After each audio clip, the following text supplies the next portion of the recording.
Let's start today. We are going to learn subordinating conjunction or adverb clause. Adverb clauses of conversation are introduced by subordinating conjunction. What are these and what is the difference?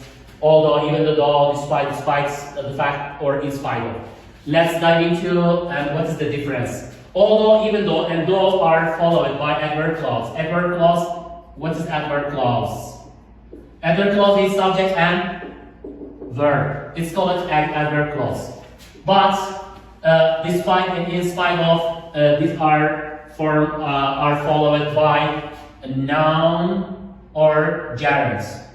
Okay, noun and gerunds, as well as in spite of. Let's form or set up some samples to understand it better. For example, I can say, okay, what's the difference? Before giving some samples, I want to dive into and tell detail about what's the difference this form. Although, even though, and though. Though is a informal way to express your idea. But even though and although is actually although is weaker than even though, but even though is stronger than although. This is stronger, but then although is weaker than even though.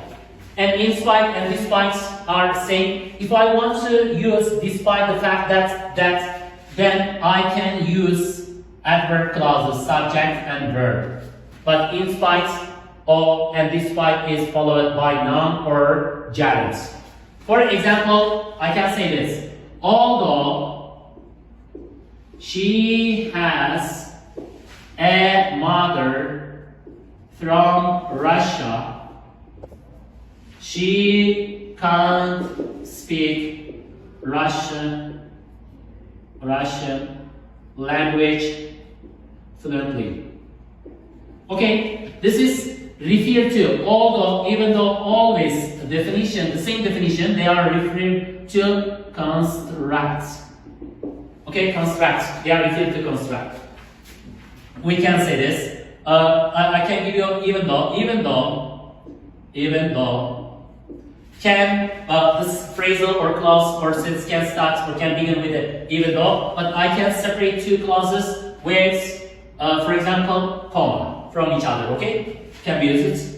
Even though she is short.